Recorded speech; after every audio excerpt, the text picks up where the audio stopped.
Fala comigo, jovem, tudo bom? Meu nome é Vitor, sou Head Nutri da Certo Saúde e hoje eu vou falar um pouco para você sobre a suplementação de caseína com base nas melhores estratégias para utilização.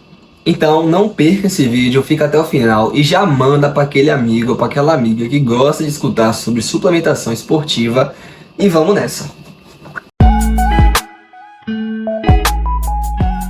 Antes de nos aprofundarmos na caseína, a gente vai falar de forma breve sobre o leite, que é uma bebida universal que compõe a dieta de jovens, idosos, adultos. É uma das principais fontes de proteína na alimentação dos mamíferos. Também pode ser considerado o alimento mais completo da natureza. Isso não é em vão, porque é o único que satisfaz as necessidades dos recém-nascidos. E para isso a gente tem logo ali o leite colostral, que é excretado no período de 7 a 10 dias, no período pós-parto. Tem alto teor de globulina, é uma proteína que confere imunidade aos bezerros contra a doença. Tem maior concentração de vitaminas e minerais em relação ao leite normal, maiores concentrações de ferro, cálcio, fósforo, cloreto. E o leite, de forma geral, do ponto de vista químico, ele é considerado ali uma emulsão de glóbulos de gordura que na sua composição tem proteína, lactose, sais e menores concentrações de enzimas, vitaminas, e a maior porção ela corresponde à água. Corresponde aí de 85 a 87% do total. E a grande variedade nessa mesma composição entre as espécies estão de acordo com mudanças no teor tanto de proteína e de gordura. E quando a gente fala sobre a proteína do leite, ela acaba sendo subdividida ali em algumas frações, que é a caseína micelar, que corresponde a 80% total dessa fração proteica do leite, sendo que os 20% restante é a famosa whey protein. E aqui a gente vai aprofundar sobre a caseína micelar. Caseína micelar é considerada uma fosfoproteína, pois contém fosfato de cálcio em sua composição.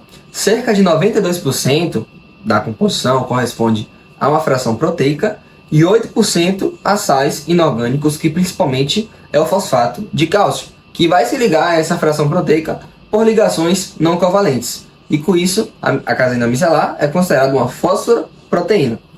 A fração proteica ela acaba tendo algumas subdivisões, que é caseína alfa-S1, alfa-S2, beta-caseína, kappa-caseína, Y-caseína. E essas subdivisões se agregam e formam um complexo esférico que é denominado de micela, e por isso o termo caseína micelar. Esse complexo esférico, ele contém regiões que são hidrofílicas, são regiões hidratadas.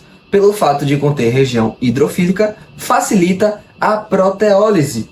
Ou seja, a caseína micelar, ela se separa facilmente da proteína do soro do leite, e isso com uma adição de ácido ou mesmo de enzima. E a caseína micelar, essa fração, alfa-S1, alfa-S2, beta, as subdivisões são proteínas que possuem estrutura aberta.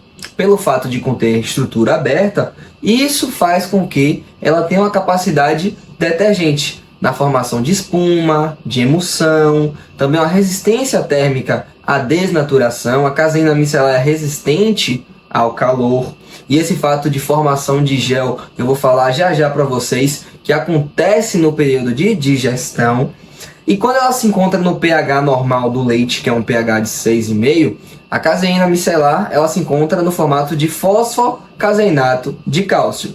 E ao ser submetida a um pH ácido, ali 4,6, que é o pH isoelétrico famoso, ela vai se coagular e com a adição de enzima vai ser separada da proteína do soro do leite, pelo fato de conter regiões hidrofílicas que vão facilitar tal separação, e isso ocorre justamente para que seja comercializada na formação de queijo, produtos lácteos, fermentados, carnes, na panificação. Em relação ali ao teor dos aminoácidos, a caseína ela tem um alto teor de aminoácido essencial, e satisfaz os requerimentos ali da FAO e possui um PDCA mais elevado, que avalia o teor desses aminoácidos de acordo com a sua digestibilidade. Quanto à sua digestibilidade, a caseína micelar é considerada uma proteína lenta, pois tem um tempo de ação em nosso organismo de cerca de 7 horas. O tempo de ação ele inclui o processo completo de digestão associado à absorção e o tempo que a mesma chega na musculatura-alvo. E com isso, por ter um tempo de ação elevado, a caseína micelar passou-se então a ser bem estudada para um potencial anticatabólico, podendo ser utilizado no período noturno, no período matinal para supressão do cortisol. E com isso, a partir de agora, eu vou te falar as melhores estratégias para a sua suplementação. Bom, a caseína micelar, por não ter um estímulo insulinotrópico tão elevado em um período de 1 hora, não demonstra ser a melhor fonte proteica para ser utilizada no período de 1 hora antes do treino, porque estimulou menos insulina. E isso é um fator importantíssimo quando nós pensamos em uma refeição que tenha um período tão próximo ao treinamento. A gente sempre opta por fontes de carboidrato e ou mesmo uma fonte de proteína que tenha uma digestão rápida e que tenha um bom estímulo insulínico. Pelo fato da caseína não estimular tão bem a insulina nesse período, acaba sendo totalmente descartável. Já puxando para a mesma linha de raciocínio, a caseína micelar não demonstrou ser a melhor estratégia caso seja necessário recompor os estoques de glicogênio de uma forma rápida.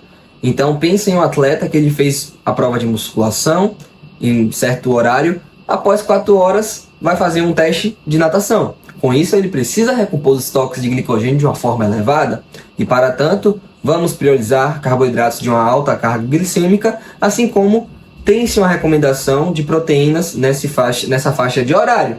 E com isso, pelo fato da caseína não ser tão insulinotrópica, como por exemplo em relação ao whey protein, não demonstra ser a melhor estratégia para esse período.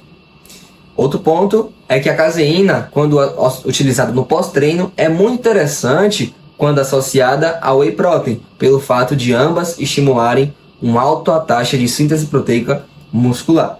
E por último, não menos importante, o período noturno, que eu acho que você já esperava.